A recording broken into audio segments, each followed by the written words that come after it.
What is up, you guys? This is For the Femmes, and we're back with another episode. We have Miss Perry here joining us. How are you today? Good. How are you? Good. We were just saying this before, but we are so excited and so grateful to have Perry come on here. We're going to be talking about religious trauma today, escaping. Would you call it a cult or a religious community? I don't know how to address that properly for you. I think a cult-like religious community. Okay, yeah. There you go. Talking about that, which is super intense. So at any point, if this episode is too much for you guys, please feel free to just come back for our next episode. But should we get into it? I guess. People that don't know, Perry grew up in a Hasidic Jewish community. Can you kind of explain to some viewers who might not know exactly what that means or is? I think overall, like Hasidic Judaism is very different from just, I guess you would call it like regular Orthodox Jewish communities. It's a lot stricter, but it's also based heavily on tradition. So unlike, Orthodoxy is usually based on the Torah, like the Bible, following laws. Hasidic Judaism is very deeply, like, it just follows tradition. So it's like, what our ancestors did, what our grandparents did. Not all of it makes a lot of sense. Some of it seems like trivial, but that's kind of what differentiates Hasidic Judaism from Orthodoxy as a whole, I would say. Okay. So it's basically like there's a difference between like Hasidic Judaism versus modern Judaism. Like here today, people, don't have to wear wigs and they're still practicing Judaism. But in your community, you guys had to wear wigs, correct? Yeah. Okay. And specifically, like in my community, women would shave their heads. Okay. A lot of women who wear wigs don't shave their heads. Mm-hmm. So there's still like differences. Yeah. Yeah. So it sounds like, and correct me if I'm wrong, because I really don't know much about Judaism, period. I grew up Catholic and went to like a Catholic school. So can you explain the specific community that you were with and grew up in? Yeah. So I grew up in KJ, which stands for Curious Joel. Okay. And it's actually named after the rabbi who like founded it. His name was Joel, so Curious Joel. Okay. So where I grew up, it's a very isolated little community, very strict rules. There's one entrance and one exit to this village, and it's surrounded by a gate, just to kind of set the scene. So very isolated. There are a lot of rules, men and women completely separate, whether that's schools, work, they try to implement separate sidewalks for men and women. Wow. Wow. So like the sidewalks are still labeled like men's side and women's side, but it kind of fell through because some people, like the families, I guess, wanted to walk together. Oh my goodness. Yeah, that didn't work. Thank goodness. Wow. How many people were in this community that you grew up in? I don't know the number. I know when I was growing up, it might have been like, I don't know if it was 2,200. Wow. I might be making that up. I don't know. No, it's fine. I was No, just it's thinking, still like, way give or more than take, I expected. I mean, Yeah. that's wow. Crazy. I mean, yeah, I guess it's like pretty large for a religious cult that, Where was the KJ community located? So it's in Monroe, New York, which is, I would say, an hour and a half north of New York City. Okay, so not too far. But you guys were isolated in this community. There's gates, one entrance and one exit. And the divide was so strong that they considered having separate sidewalks. Can we talk more about how women and men had to be separate, specific to the KJ community rather than the traditional rules that Jewish people have? So it's very, like, there's a different set of rules that applies to women and men. That's like starting with dress code. Like men are always wearing like white shirts, black pants, black hats, the side locks, the beards, the black suits. Like long ones. Mhm. The women have their own, set of rules. Always have to cover their collarbones, their elbows, the knees, the legs. We wore certain kind of tights, which had a seam Mm. going down the back of our leg, even though the tights, it was so thick that it would not even resemble our legs, but they still Mm. make sure to put like a seam just in case somebody thought it was your legs.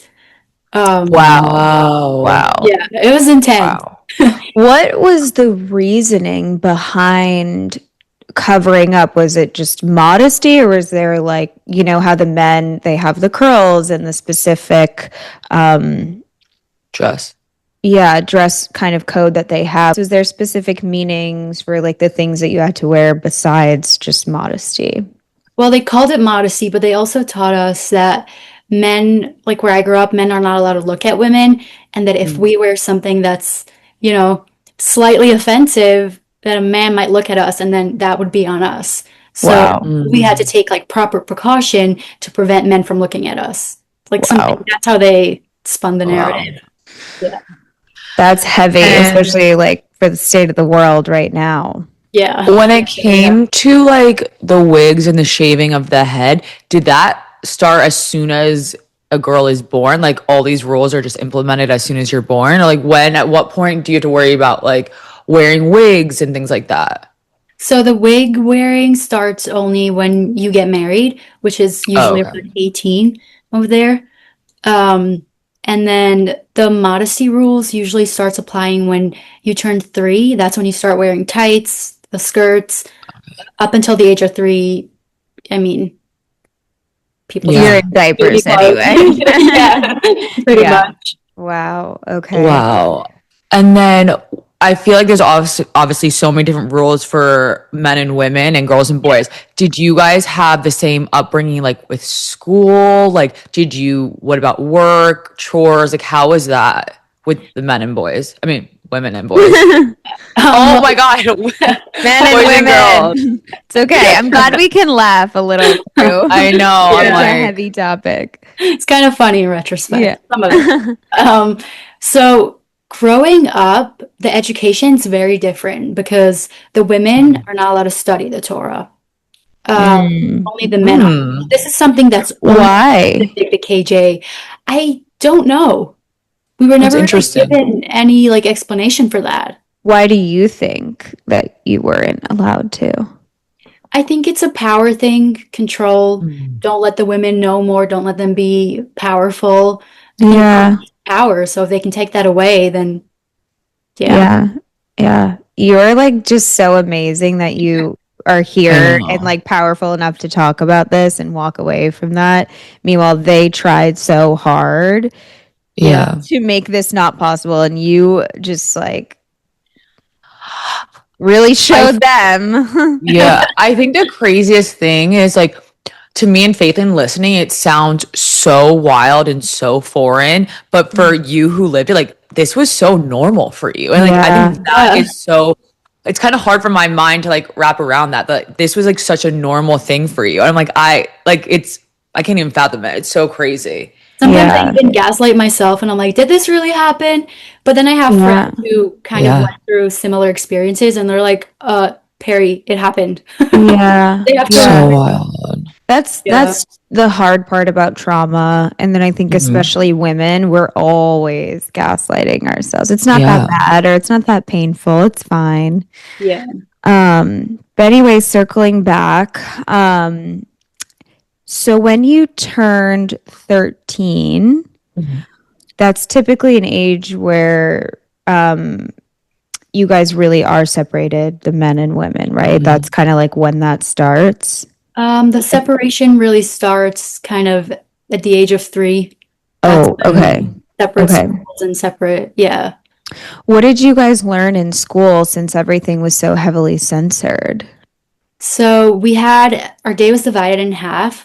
And I think because our school did receive some government funding, they had to teach us, a little bit of secular stuff, as they called it. Our first language of everyone there speaks Yiddish in daily life. Wow. Yeah. So the men don't learn, like barely learn any English, when they're a little bit older, they learn some, but like my father and my siblings don't know enough English to kind of get around life. Like, Wow. yeah. That's so crazy. When did you learn English? When did you decide to try to learn English? So when we were 8, they started teaching us English. That's Okay. for the girls. So we did learn a little bit. None of us were really like fluent. We knew enough because as women, one of our roles was like to take care of the household, make doctor's appointments, you know, pay the bills, stuff like that. So we did learn that. We didn't learn any science. So it was very censored. We did have like textbooks, but every other word was censored in this like heavy black ink. And sometimes I would take a picture and like wipe it off, and I would find the word magazine under it. And I'm like, seriously? That is so crazy. So Yeah. I heard this could be wrong, but I heard that they actually control your, like the Wi-Fi and the internet, like essentially like North Korea, like everything on your phones or if you have access to that is censored. Is that true? Yeah, so most people there, you're not allowed to your kids can't go to the school, which means you can't live in the village if you have a smartphone or if you have a TV or internet access. But then they do make an exception, and that's for some men who are businessmen can have phones that have filtered access to internet. So they put like a specific filter on it so they can't access any like Yeah. I would say shady site. It's not even shady, so I don't know. When you How were do they here, even, sorry, go ahead, Shay. no, when you were here, were you curious about like the outside world? Like, were you curious about like what is on the internet, what's on the TV, or was it something like so foreign to you that you like didn't even think about it? I got in trouble a lot for asking too many questions. I used to sneak pamphlets from the doctor's office and then read them in the bathroom because I was like, I've always been starving for knowledge, and I was like, I just want to know more.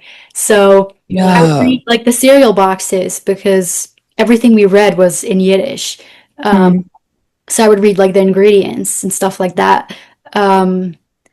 But to a certain degree, I didn't really know much about the outside world. I definitely knew it existed, and like I would leave at times to like go shopping, go to Walmart or Target, and I would see other people. But it was kind of like this is them and this is me. That's not me. That's not my life. So it sounds like they, censor the schooling, they censor the Wi-Fi and what you can look into. Do they control you guys financially?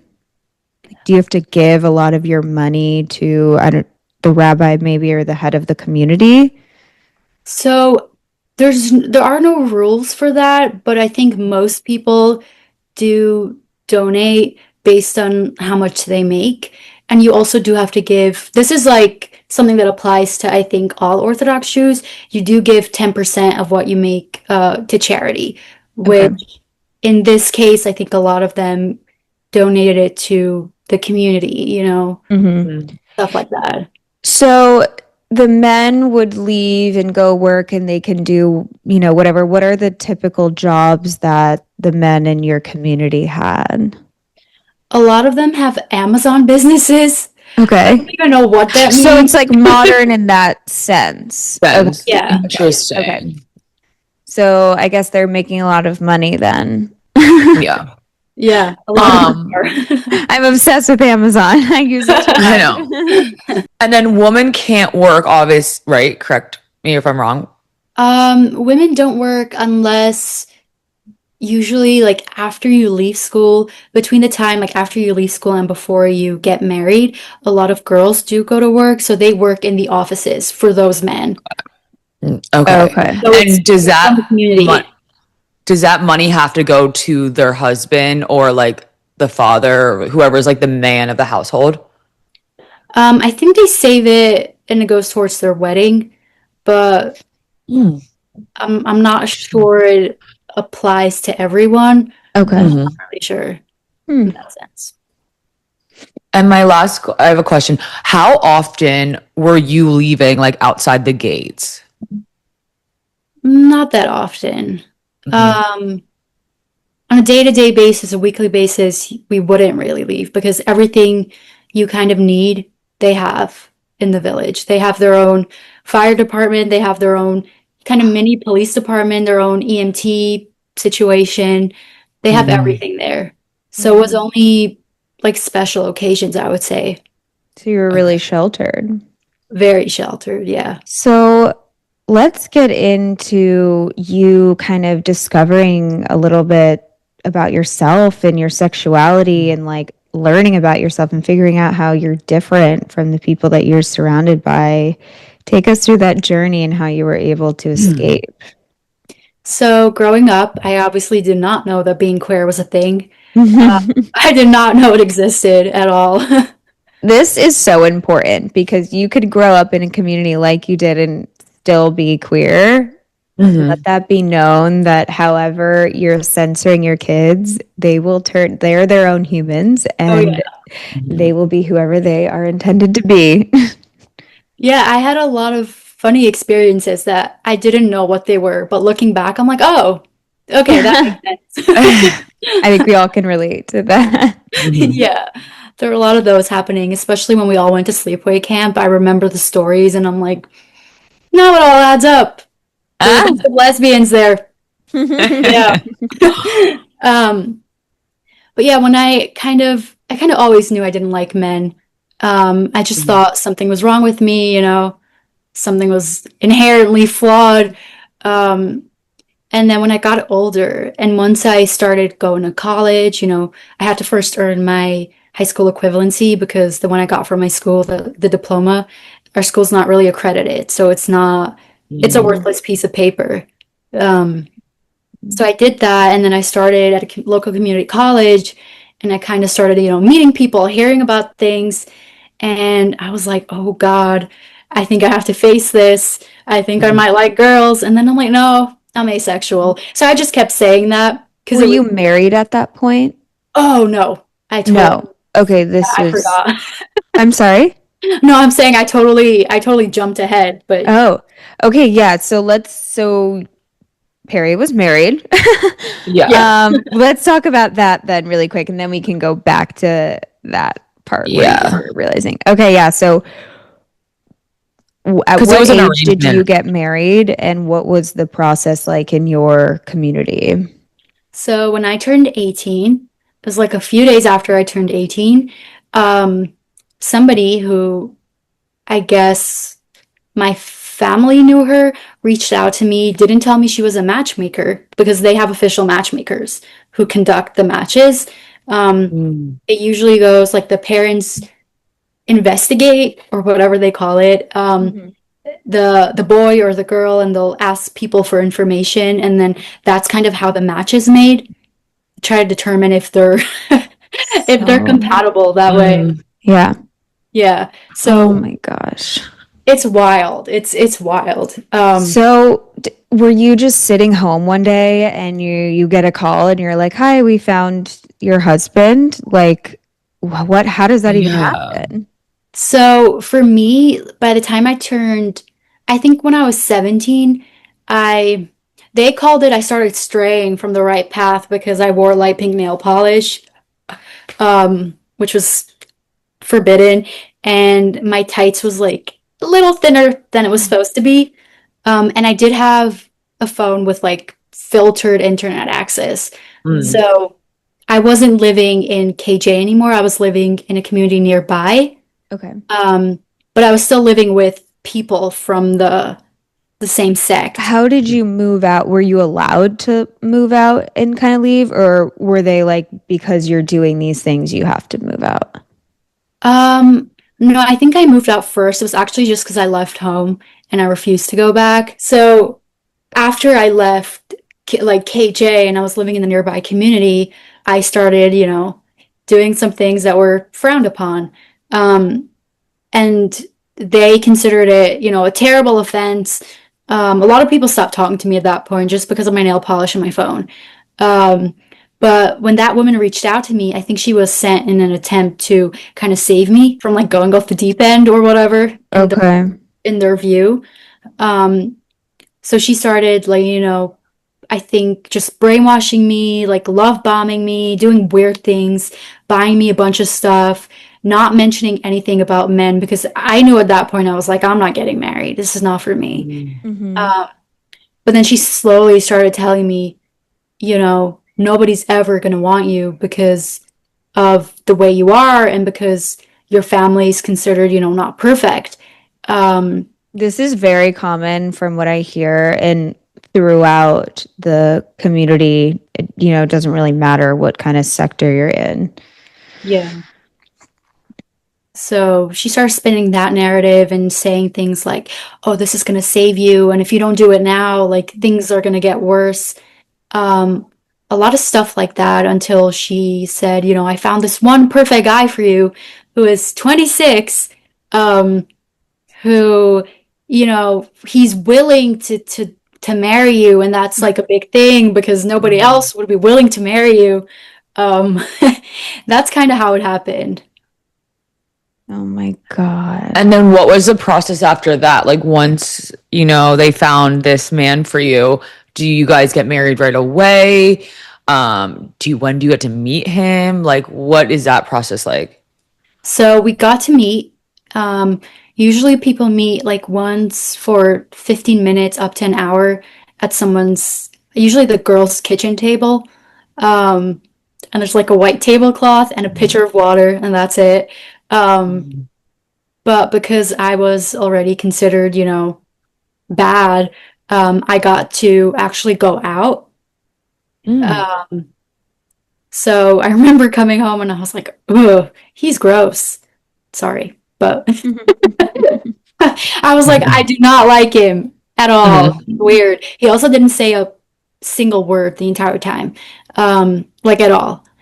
And then they were like, well, you don't have to love the man you're going to marry because love is something that happens after you get married. And you don't have to love him before. Stuff like that. So then we got engaged, and then usually people wait 9 months to get married. That's the normal time frame, but because they wanted to rush my wedding along, it was 3 months. Wow. They just wanted to make it happen. That's a lot all at once. Yeah. For you to process, especially when you didn't even want to really get married. And now you're being forced to be married to someone you don't even really know, let alone love. Yeah. Wow. So you guys get married. You have a very traditional wedding. It's very big. And then if you're comfortable talking about this, like the night of your marriage and that process and what is expected of women from your community. So before I got married, it's like the custom is you go to marriage lessons. They have a teacher who's supposed to teach you all the laws because there are a lot of laws on like how to act the week of your period, the week after your period. A lot of things you're not allowed to do, like sit at the same table and eat a meal with your husband just in case you turn him on accidentally. A lot of rules like that. So they're also supposed to teach you about sex and the night of your wedding, but a lot of them don't. So in my case, I remember asking her because at that point, I wasn't too sheltered. So I knew kind of that something happens, and I could kind of put things together. You're also going to school outside of that community. I wasn't going to school yet at that point. Oh, okay. Yeah, I jumped ahead. We'll get back to that. Yeah. So I remember I kept asking her, so like what actually happens? Because I need to know what to do. And how old were you? Sorry if we missed that. I was 18. 18. Okay. And she said, and I quote or paraphrase, and she said, go home, wear your nicest nightgown, preferably one with lace. Take a shower, put on your nicest nightgown, go into bed, and whatever happens, let it happen. Oh my God. That is so insane. Yeah. Oh, I just can't. And then I'm sure that the men are told what to do. Like I'm like confused. So they'll know. Okay. I think they're taught about sex the day of the wedding, if I'm not mistaken, or like right before, because they don't want to give them time to like think about it. Oh my gosh. And so, again, correct me if I'm wrong, but in your specific community, sex was only for the purpose of procreation. Yes. Okay. And there was rules. You weren't able to sleep in the same bed as your husband on your period. You're not allowed to have sex. Yeah. Can you tell us a little bit about those rules?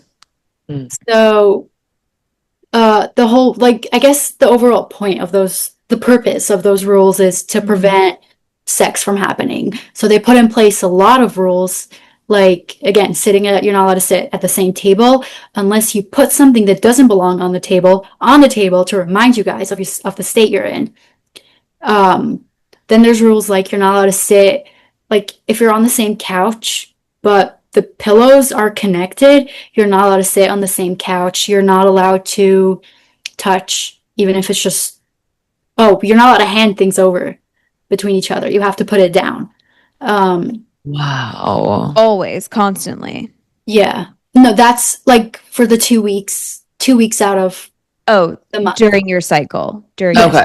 So for 2 weeks, you don't have these very strict rules, but during that time you do. And that's specifically because sex is not to be enjoyable for you guys. It's meant to just be for procreation.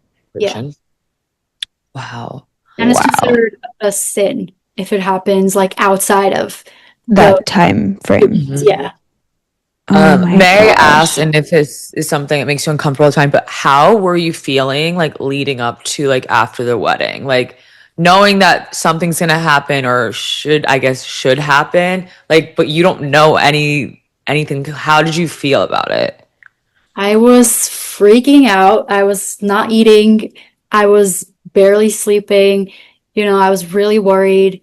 I kept trying to convince myself that it would be okay. The day of the wedding, I just kept on, you have the chuppah, which is like the canopy that you go under, and I think he circles the bride 7 times or something like that, and you're supposed to pray for like your future children and stuff like that. Wow. I was just there praying that lightning would strike. I'm like, let lightning strike now so I wouldn't have to go home with him. Oh my God. Can you talk to your mom about this? Like, was it something like women talked about to each other? Like, you would think like your mother would want you to be like this great wife that she would kind of like guide you and tell you these experiences. But I personally left home when I was almost 17, 16. So I was not in contact with my parents at all. Okay. I was in contact with people who were in contact with them. Especially, the people I was living at were in contact with my parents regarding the marriage and stuff like that. My parents came to the wedding, but we didn't really talk. But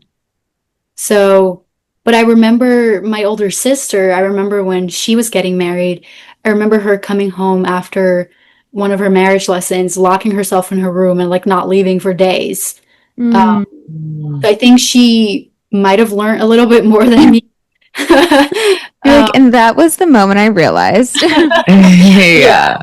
So I know now, we talked about it recently, that she was, freaking out and she did not have anyone to talk to about anything. Because it just wasn't something you talked about. Are any of your family members still in the KJ community and like currently live there? All of them, besides for my sister. Okay. Do you guys have a really close relationship now?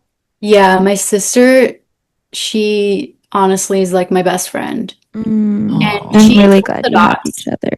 She's what? She's Orthodox, but not like KJ Orthodox. Yeah. So, she drives, which is like, oh no, forbidden as a woman. Wow. I feel like she could like heal you and heal your relationship with your religion, to have like a sister who's also escaped but is also like happy like you are. I'm like, you guys can kind of like rely on each other. It's nice. Yeah.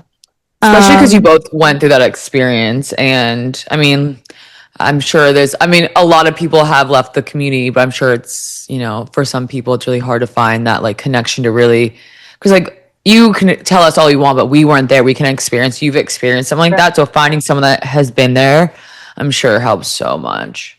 Yeah. So after your wedding, fast forward, you end up deciding that you wanted to go to college.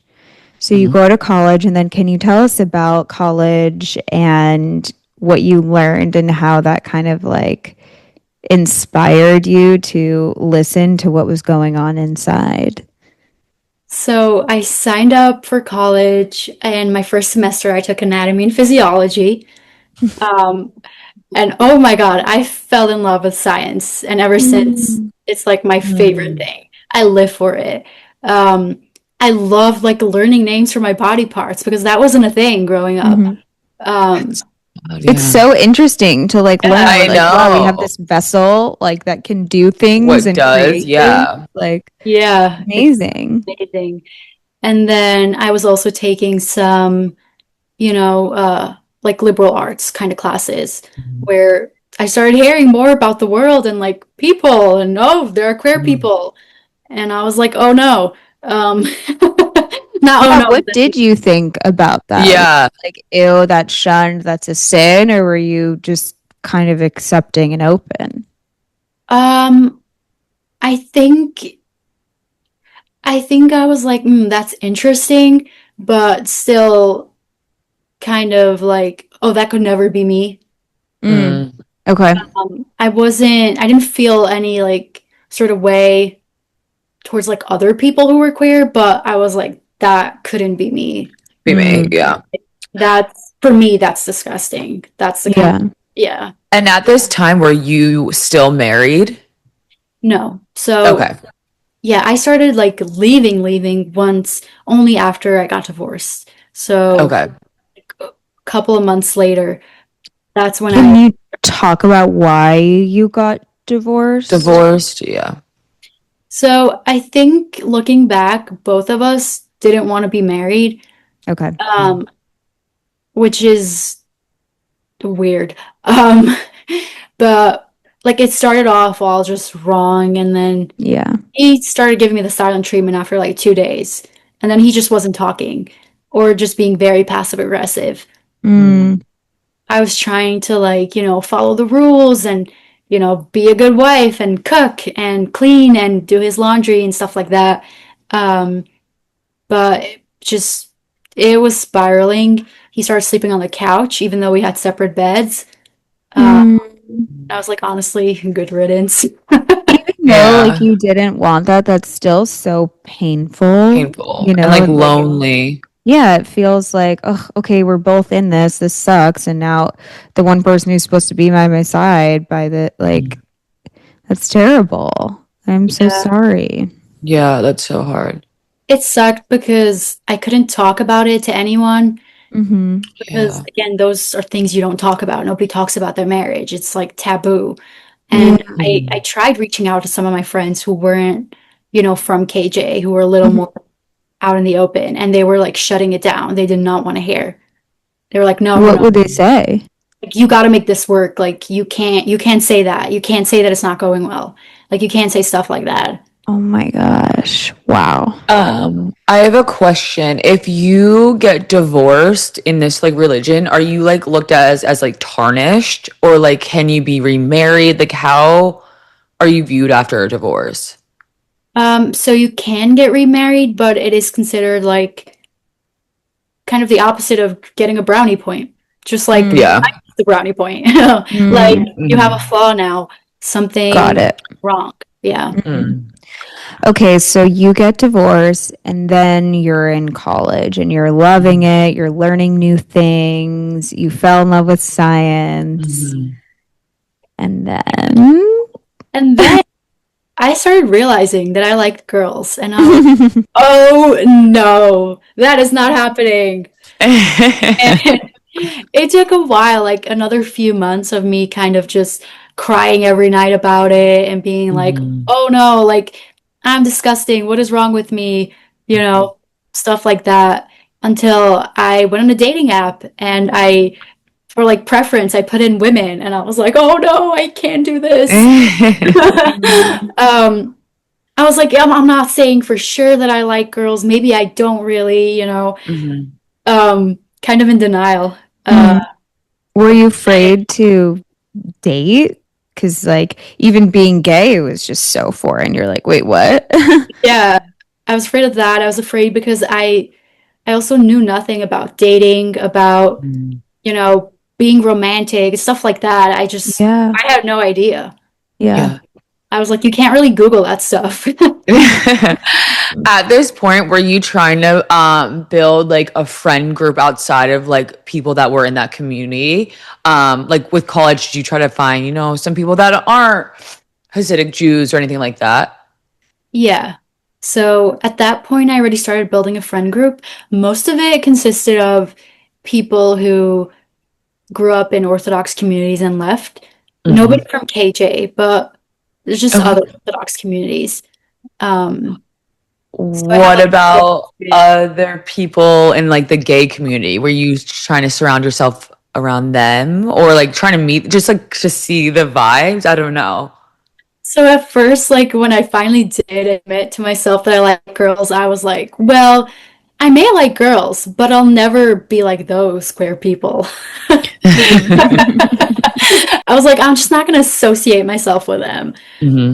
So I really wasn't. I was meeting other people who were not Jewish, like as friends, but I was not trying to meet like other queer people, really. Besides, we're on the dating app. That's a different story. Yeah. Can we talk about maybe the first date you might have went on with a girl, or how did that happen? So I remember I matched with a girl, and then she came to pick me up, and I was like, oh my God, I don't know what to do. And then we had a great time, and then I was like, this is so nice. And she wasn't Jewish, like at all. And then I remember on the way back home, she leaned over and kissed me, and I froze. I was like, I don't know what to do with myself. And I kind of got like stuck in the seatbelt too, so which didn't help. But it was funny. And then I came home and I didn't know who to text about it, so I just texted my therapist, and we were just texting about it, and I couldn't stop smiling. Yeah. It was nice. Oh, I love that. Yeah. When you were on this date, were you open about your past, or did you kind of save that for later on? So I don't think I mentioned anything about the marriage, but I did say that I grew up, Orthodox. And I think on like the second or third date, I even started teaching her some Yiddish words. Oh, Yeah. Do you have like a specific coming out story? Okay, Yeah. I would love to hear Not that. very dramatic. Okay, that's okay. So it actually happened. It was, I think, the second girl that I dated. The first one didn't work out because she went off to college, but I was dating a different girl, and I was really scared to say anything. And I wasn't scared of my friends. I was scared of mostly my sister and, other friends that I had that were like still, Orthodox. But I really wanted to just, get over that fear. So I decided to post a picture of us kissing. But I was like, I'm gonna do it on the Sabbath so that I can post it and then they won't see it for another 24 hours. So it kind of like will go away. Yeah. And so then I did it, and then everyone was like really amazing. I'm not talking about the Orthodox people. Yeah. Everyone else was like really, really cool about it. And some people were like, duh, we knew. And then I met up with my sister like 2 days later, and then we were both avoiding the topic. So I decided to bring it up because I don't know, I just did. And all she said was, well, do you think it's just trauma? Said, I don't. I think I've always been this way. And then she didn't say anything negative, which brownie points for her. We kind of don't talk about it at all. Like we haven't talked about it ever since. But in the past, like when I was dating, like she always knew about it, and she never. It was just kind of something that was there, Maybe like I'm sure inside she's like very supportive and loving and accepting, but maybe it's hard for her to show it because of the environment you guys grew up in. I mean, it sounds like even emotion wasn't really allowed in general. Feelings, knowing what your feelings are, talking about them wasn't allowed or accepted. Yeah. So I don't, honestly, I don't know, but it is what it is. So you come out for your second girlfriend. How was that relationship? How was like your open with your first girlfriend? You know, so much happened in a short amount of time. How did you feel? How did you navigate that? It was, well, my first relationship didn't last very long because we thought we would be able to do long distance. It was like 1 week before she went off to college, and we were like, this is not gonna work. So it wasn't like a heartbreak. It was just like, oh, well, that was nice, but now it's over. No, the one that you came out for Oh, the or second. with. Yeah, so she was actually, she grew up like modern Orthodox. So she's not Orthodox anymore, but so I kind of was open with her about my background and I told her everything. Um, we dated for a while, like a few months, I think. Um, and then things That ended. happened. Yeah. Relationships happen, Yeah. breakups. Yeah. Yeah. Do you feel accepted by the queer community, or do you think you're still kind of navigating that? Um, I don't think I don't feel accepted. I don't know because I don't meet because of where I live, I still live like surrounded by a lot of Orthodox people. I Okay. don't meet too many queer people, Okay. except for I do meet queer people that are like ex-ultra Orthodox. Okay. So I don't really know like the broader queer community. I have a few friends who are queer, but I don't really know. That makes me sad. I wish you had a bigger community. Well, you have two new friends. Yes. Um, How oh, go ahead. Oh, I was just asked, how has your like healing journey been? I feel like, you're so strong being able to talk about this and you're very open and you seem really just like humble and intelligent and like, so like just your strength is amazing. But how has your healing journey been? So it involved a lot of therapy. Still does a lot of therapy. Is I there a went, specific kind of therapy well, or talk therapy? EMDR. I'm doing that right now. Really? I That's just did so a session funny. today. Yeah. That's awesome. I had a weird feeling. I was like, okay, we need to talk about this. Go ahead. Yeah. So EMDR for like the trauma stuff, that's great. I had this one therapist who I had for a long time, and she really helped me with kind of not like to stop being so afraid of like speaking up or, you know, just being me and stuff like that. She really helped me with that. Yeah, I think just therapy as a whole. I also went to at least two or three like treatment centers, which were also helpful. Um, but yeah, overall, I think it's just a daily deprogramming battle and like constant fact checking when I hear these crazy thoughts in my head and I'm like, hold on a minute, like that's not true. You're not stuck there anymore. Like you don't have to hide yourself anymore. You don't have to be scared. Like no one's out to get you anymore. So It's yeah. a constant practice. I think when you're constantly training yourself and your body to get out of survival mode. Yeah. And like EMDR is the first time I really realized how much I'm stuck in that. And I did a session today and I was just like, I posted on my story, I was like, this is so hard. Like I did talk therapy for 10 years and I'm like, this is the hardest therapy I've ever done. It really is. Yeah. I would love to hear a little bit about your experience with EMDR and how it's helped you. I think EMDR helped me a lot with my body reacting to things before my brain can react, like body keeping the score. jumping at like sounds or just stuff like that, like trauma responses in the body. It really helped me with that. It helped like lessen it. Now I'm not as, jumpy as I used to be. I'm not as easily scared.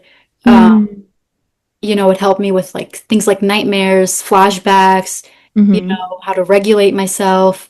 It really helped me in the like, I guess, in your body. Like, yeah. Yeah, being able to make that connection between the mind and the body, because more often than not, they're working on two totally different jobs. Yeah.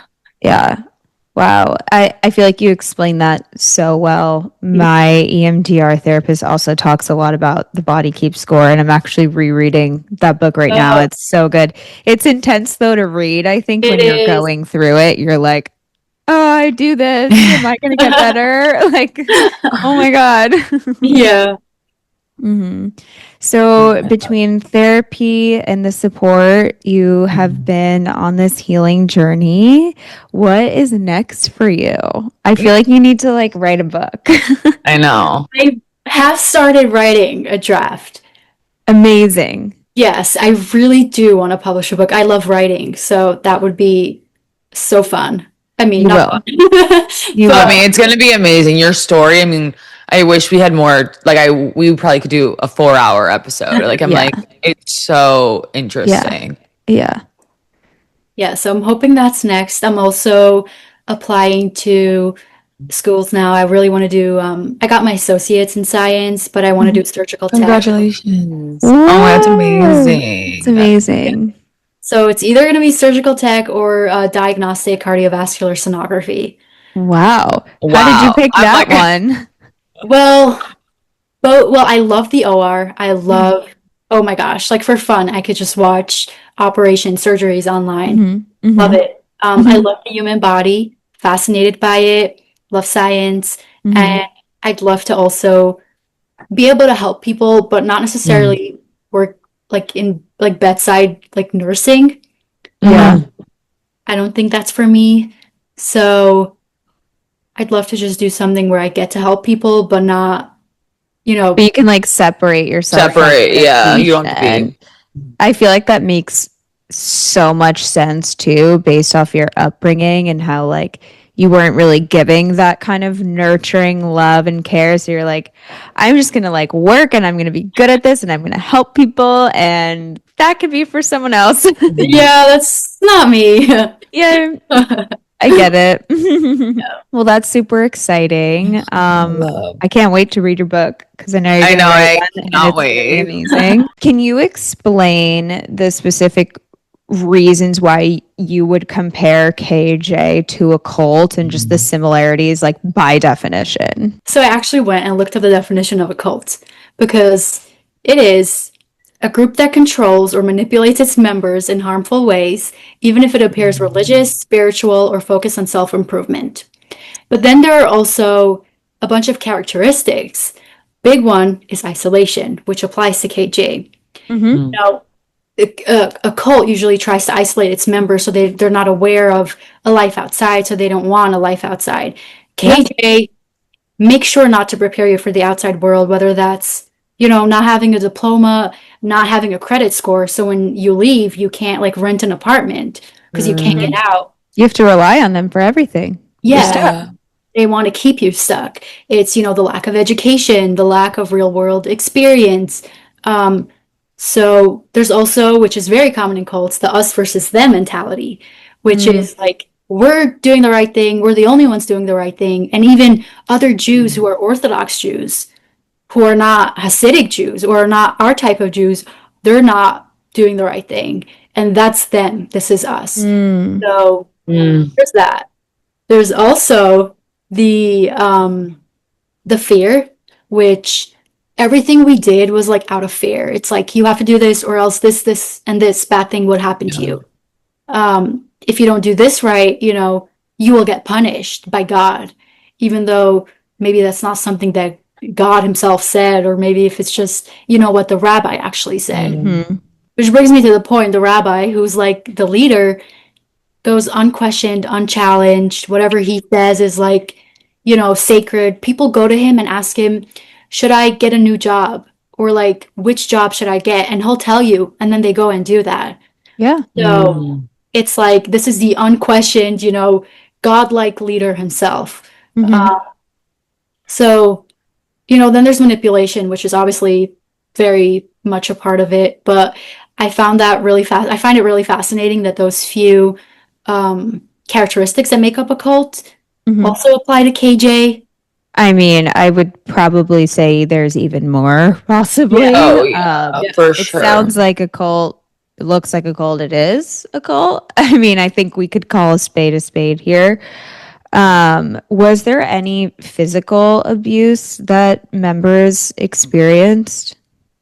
So with the boys' school, they experience a lot of physical abuse from the teachers, and it's kind of normalized. My little brother would come home with bruises, come home with like marks, and it's just like, oh, they were studying and he happened to look outside of the book so he wasn't pointing and following along. So he would get hit, and nobody calls the cops because that's something that's frowned upon. Yeah.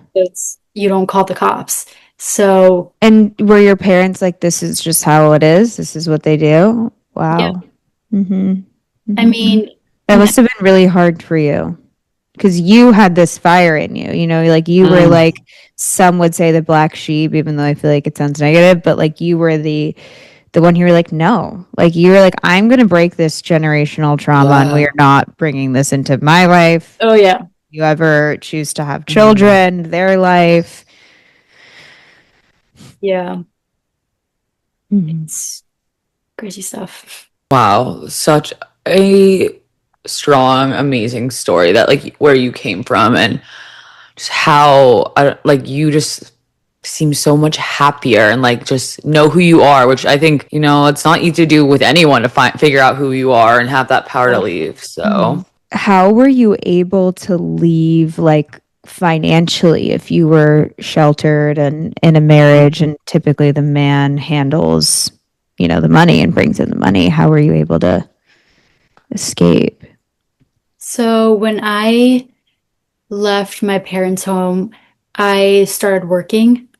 I was working full-time as an inside sales representative at the age of 16. So I was working full-time, Okay. And then after I got divorced, I went back to like a full-time office job. Okay. So it was within the community. Okay. Because I don't think anybody outside would hire somebody with no diploma. But I was working a lot, especially during COVID. So you were able to save your money and it be yours. Like you didn't have to give anything to him. Okay. Yeah. Okay. May I ask, like, what's the pay like for these kind of jobs? Like when it's in the community? I'm trying to remember. Back then. Like, was it typical to outside of your communities or? I don't know. I think back then they were giving me like $17 an hour. I would say that's similar. Yeah, I think that's like the minimum at the time too. Yeah, I think that. Yeah. At the time, it was a little more than minimum. Okay. But I think that's where they started me at, and then it goes up. Okay. But it's pretty similar then. Yeah.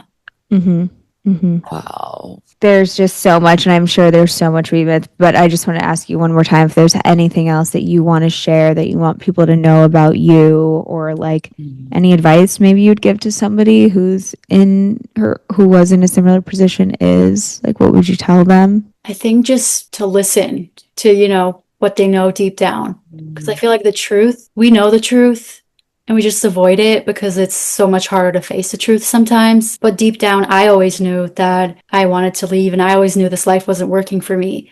And pushing it off didn't help. It gets harder the more you avoid things. It does. Yeah, sometimes just taking that leap, it's hard, but it's going to be hard either way whenever you do it. Yeah. I'm so glad you did it. I'm so glad you're here and you're able to open up about all this, because there's no doubt that any of this was easy and just 1, 2, 3 therapy. I'm sure you had a lot of really difficult times, and maybe, more. Healing is so up and down, and it's such a crazy journey. But again, we're so grateful that you came on and shared your story. Thank you, and thank you guys. thank you guys so much for listening. And Perry, thank you so much for coming on. Your story was so inspirational. I'm sure a lot of viewers are going to just love to hear.